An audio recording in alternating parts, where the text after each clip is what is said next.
that respect. My number one hero was my dad, but I've had other heroes, Tom Murphy, Ben Graham, people like that. The reason I admired them was not because they were the smartest people in the world, although they were plenty smart. And it wasn't because they made the most money. That meant nothing. It's really because I felt they were the classiest people that I ever met in my life. I mean, I saw them behave over year after year after year in a way that I could write their story on the front page of any newspaper, and even in an unfriendly tone, and I could not do anything that would embarrass them in the least. They behaved extraordinarily well. And having the right heroes, is terribly important. You tell me who a 10-year-old's heroes are, and I can give you a pretty good prediction about how they're going to turn out. You want to choose your heroes very carefully, because you're going to look like them at some point, and you're lucky if you've got the right ones. I'll give you an aside, and then we'll get onto your questions. But it's something, you're not parents yet, most of you, but when you're a parent, you are the natural hero of your child. I mean, you're this great big thing, or there's two of you great big things, and there's a little tiny child dependent on you, everything. You are the natural hero, and anything they get in school, subsequently everything else, they're going to be shaped more by what they see in this behavior of yours toward them than anything that will impact them later in their lives. And if they want you to be the hero, you can destroy that, of course, and you've seen it done many, many times. But actually, if the parents are proper heroes, the child is about 90% of the way home. And you're lucky if you've had parents like that.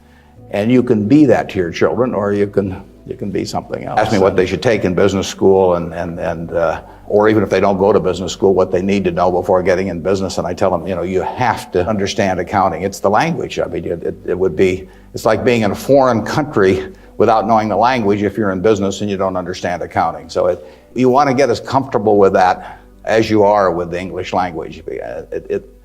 It's made me a lot of money, because I listened to what Ray Dean had to say 53 or 4 years ago, and have been able to understand what I was seeing on pieces of paper, what that told me about businesses, and the limitations of what it told me about businesses. I mean, when you get to my age, you will not measure how well you've done by how much money you've got. I guarantee you that. You'll all do fine on money anyway. I mean, think about it. 7 hours a day, you're in a bed.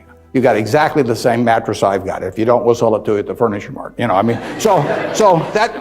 a parity. I can't outdo you, in terms of my sleeping enjoyment. You can match it by buying this mattress, which we'll give you a special price on. Just mention my name.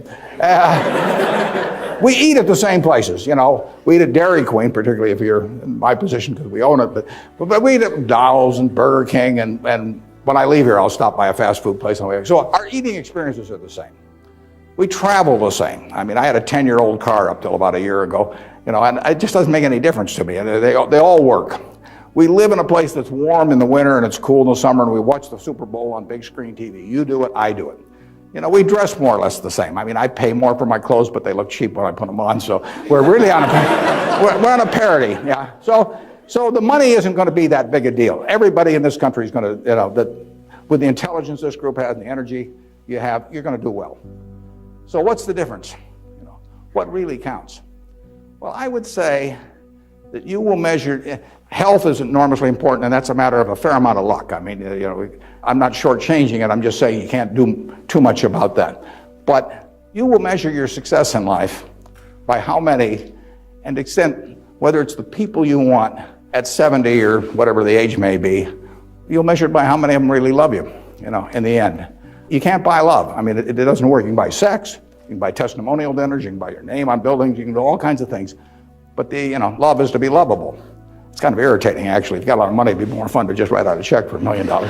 So everybody, from now on loves me. But it doesn't work that way.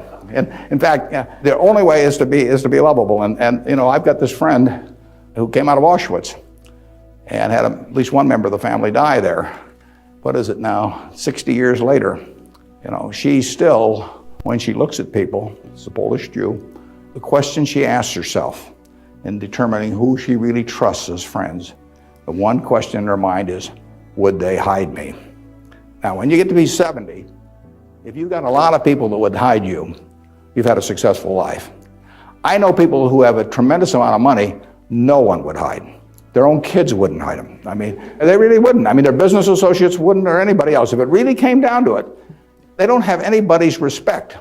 They've got their attention maybe with money or something of the sort, but nobody loves them. My friend Tom Murphy at Cap Cities TV, I mean, dozens of people would hide Murph, you know. All kinds of people would hide my wife, you know. Ben Graham, a lot of people would hide. My dad would have had a number. And then, like I say, that I can tell you people that, you know, everybody may pay homage to them, and the kids may put up with them and hope they don't change their will or something, but the truth is that nobody would hide them. And if you've got a lot of people that would hide you, when you get to be 70, you will have had a very successful life.